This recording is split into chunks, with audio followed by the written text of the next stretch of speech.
सासरा सासू कोणी माहिती आहे तुम्हाला?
आता तिचा सासरा आहे दंभ, तिचा नवरा आहे काम आणि सासू आहे वासना.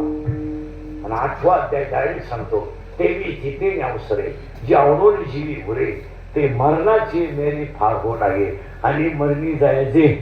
वासना आहे, वासना आहे, वासना ही तिची सासू आहे. हे बघा बरे जाऊन पडतो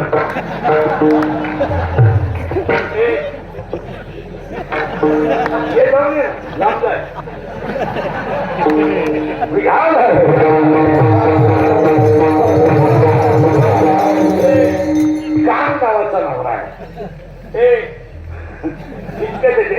काम नावाचा नवरा आहे, वासना नावाची सासू आहे आणि दंभ नावाचा सासरा आहे. आणि तिला 4 नंदा आहे. नंदा म्हणजे नवऱ्याच्या बहिणी. 4 नंदा आहे.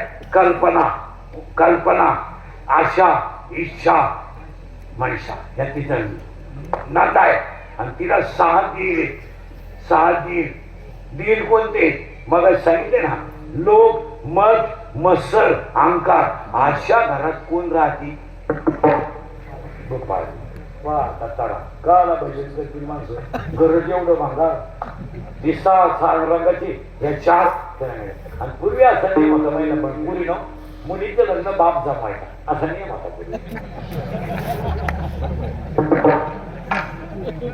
पूर्वी. असं होतं, पूर्वी शाळेतून आली शनिवारी की रविवारी पाहुणे येणार तिला.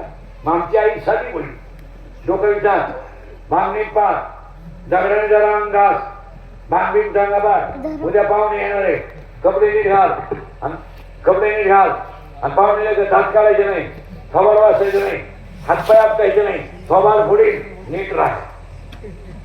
कोण सांगायची? आई. मग पुरीचे डोकं विसरून द्यायची, पावडरी धुतरी का झालं. मग कपडे उपडे धुवून द्यायचे. मग तिला पाहुणे येणार, मग पूर्वी पाणी घेऊन जाणार. मग त्यावेळेस त्या पोरांना पाहिजे, त्या म्हाताऱ्याने पाहिजे. मग म्हाताऱ्याने पोराला लगेच सांगायचं, यस झालं फायनल. पूर्वी मुलीचं लग्न बाप जमायचं असा नियम होता. लॉंग आहे. आता 5-6 वर्षात पोरगी म्हणते, पप्पा इकडे या, तुम्हाला इज्जत आहे,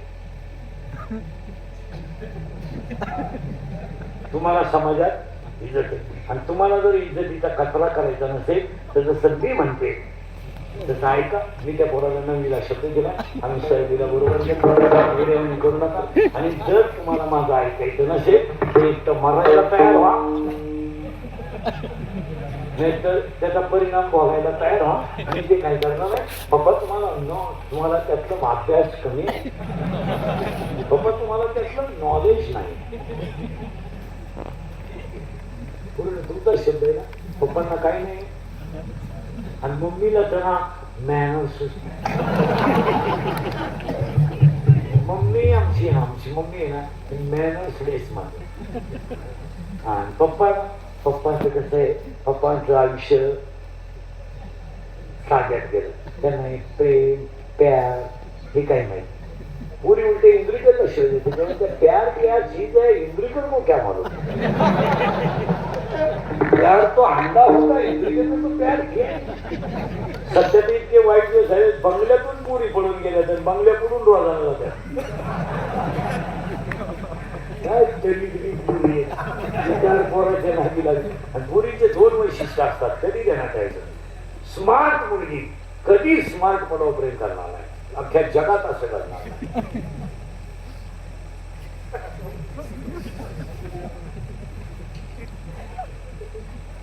कधीच नाही. स्मार्ट मुलगी सावळ्याच मनावर प्रेम करणार कधी नाही. अख्खं जग तपासत. हाय स्मार्ट जी मुलगी अतिशय देखणी आहे, ती मुलगी कधीच देखण्या मुलावर प्रेम करणार नाही. जगात असं करणार नाही. ती मुलगी सावळ्याच पडाव प्रेम करणार. आणि सावळी माणसं प्रेमात यशस्वी असतात.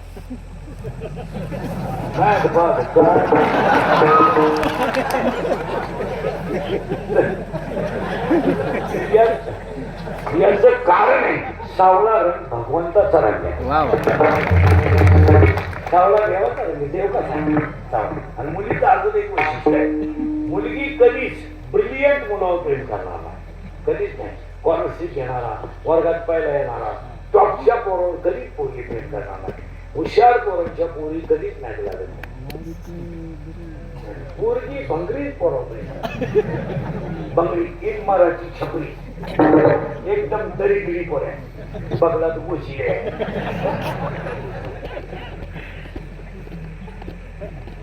ती त्याच्यावर प्रेम. आणि पोर काम काय करतोय, ही रिवाजच्या मुलगी चोरी ते ही त्याला म्हणजे माझ्या डोळ्यात पाहिजे काय नटपा तिथं डोळ्यात. ही दरिद्री माणसं आहे. तिथं घोटाळा झालाय मी, काय घोटाळा झालाय मी. याच्यात सुद्धा असंच झालं. याच्यात हे जर मनाची नावाचा पाटील आहे, तो इच्छेच्या प्रेमात पडलाय, पण त्याला प्रेम करताना माहित नाही झालं मी नको शकेल.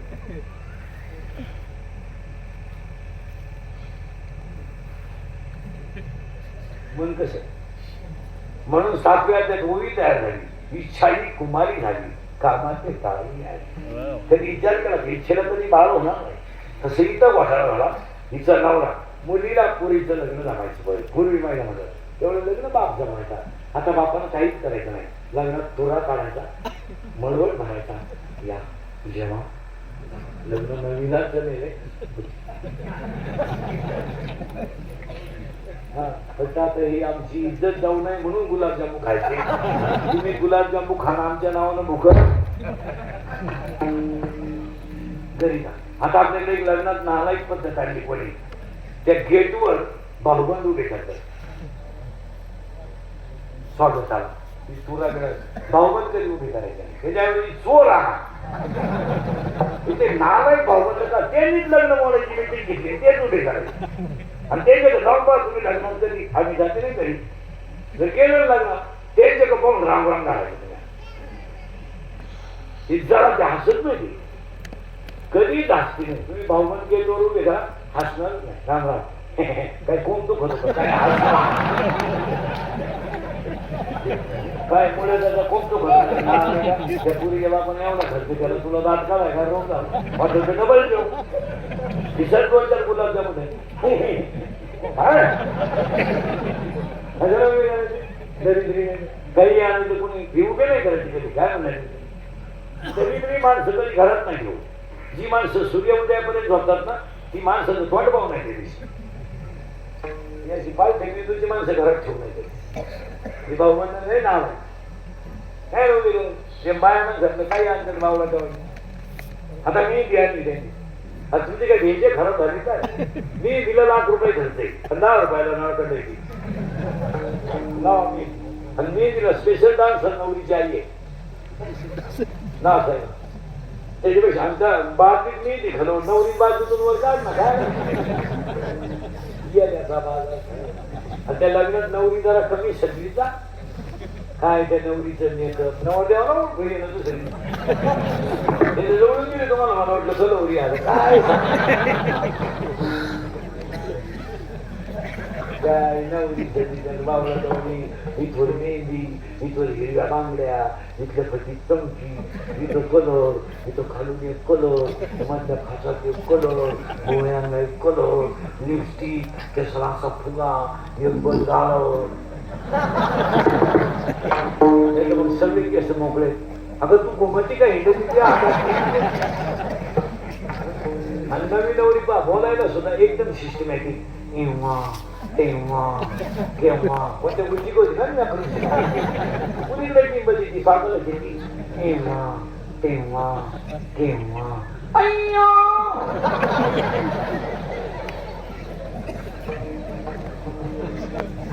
तेव्हा तेव्हा केव्हा अय्या दुसरी दिवशी शिंगड्या एवढी काय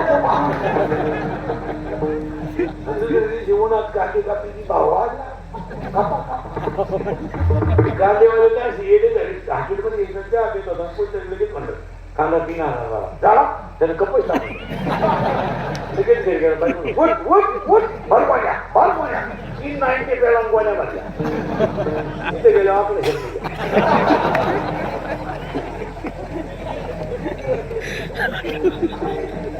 शेतकऱ्याला कुठं कोणी चुकायला कोण देतं का महाराज आता तुम्ही अभ्यास करा 3 महिन्यामध्ये तुम्ही 100 सभा ऐकल्या भाड्यानं जाऊन का होईना भाड्याच्या गाडी ऐकलं ना कोणत्या सभेत तू 10 शब्द तुम्हाला ऐकू आला शेतकरी शब्द ऐकू आला नाही नोकरी ऐकू आला नाही आला हे शब्द ऐकले का तुम्ही आजच्या सगळ्या आज शेतकऱ्याची आजची स्थिती समज तुम्हाला आजच्या तारखेची 12 तारखेची 2,500 रुपये गहू आहे आणि 9,000 रुपये भूसे गव्हाचं गौंडा तुम्ही काय म्हणतो गौंडा भेटी का भेटी काय करतो भेटी का 9 रुपये किलो आहे गहू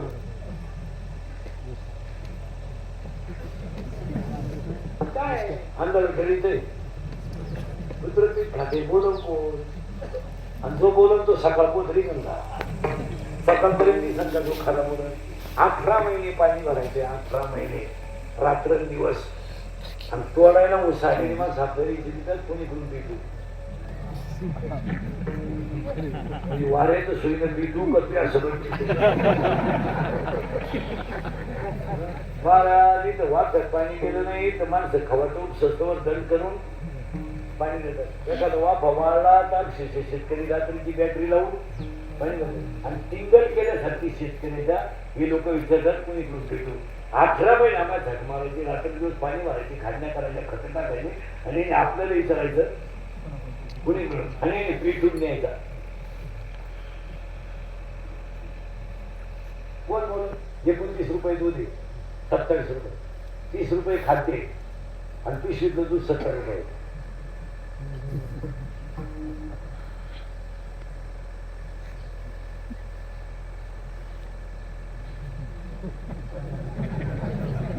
तुम्हाला काय तुम्ही गुलाम म्हणून शेवटपर्यंत जगणार गुलाम तुम्ही आजही गुलाम आहात कालही गुलाम होते शेवटपर्यंत तुम्ही कधी सुधरू शकत नाही विशिष्ट व्यक्ती विशिष्ट माणसाला दाबून मारणार तुम्ही फक्त असेच अर्धले बिड्यावरून मारणार एक दिवस तुमच्यावर थुकेल तंबाखू खायची वेळ येणार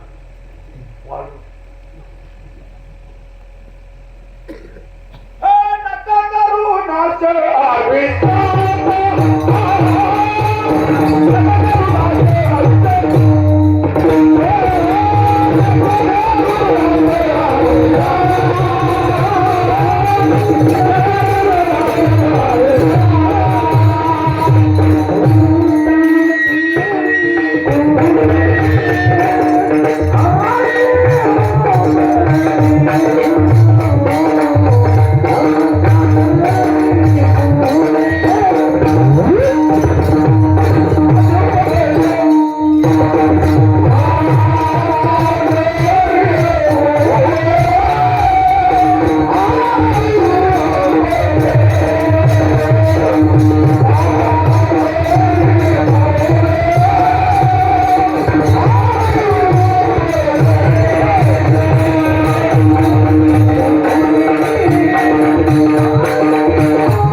तिचं लग्न झालं गेलो होतो आपण तुम्ही काय काळजी करायची नाही.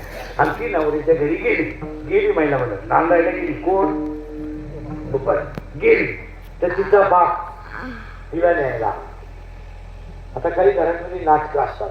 सासू एकपद सुंदुपद ते पार्श्वबंदी सासरा इतक्या पार्श्वबंदीच्या पुरीचा बाप जर आला ना बाई काय ठेवलं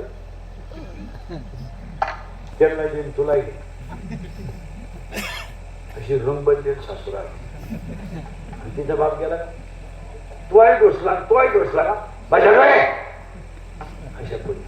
हा बाप गेला नवऱ्याकडे. आमच्या मुलीला 2-3 दिवस पाठवा तो आपलं आमचं सगळं वडिलांच्या हातात आहे. आम्ही फक्त वडिलांकडे गेल्यावर मुलीला 2-3 दिवस पाठवा. मी वांग्यातला आहे.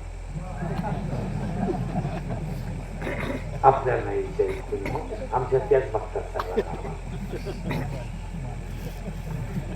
ते म्हणजे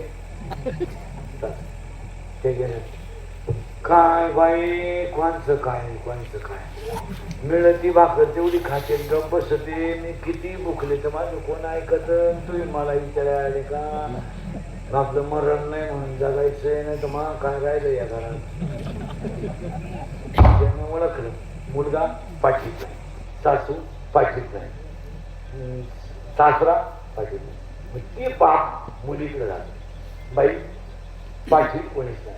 पुरी देवीला जाता मला. पूर्वी मुलगी म्हणायची बाबा माझं लग्न झालं ना मेला तर निरोप आल्या पण इथं बांधायला यायचं तुमची इज्जत अशी कुठे होत मुलगी. आता मुलगी म्हणते पप्पा सोडून त्या विषय झालं ते झालं. आता त्या मुलीचा बाप नाराज होऊन गेल्यावर तो दुसऱ्या मुलीच्या घरी गेला असावा असं त्या मुलीला वाटलं. तिच्या बहिणीच्या घरी ती गेली. त्या बहिणीने विचारली का बाई ती नाही ना माझा बाप नाही. आता इथं प्रश्न असा झाला माझा बाप म्हणजे पांडुरंग माझा बाप म्हणजे देव पण मला व्यावहारिक बाप जरी सोडून गेला तर पारमार्थिक बाप मी असा पाहिला ध्यान केलं जप केला तप केला आणि असा पाहिला जो योगी आला जप्याला तप्याला ध्यानाला कोणाला दिसला नाही तो मी पाहिला. कसा आहे तो योगी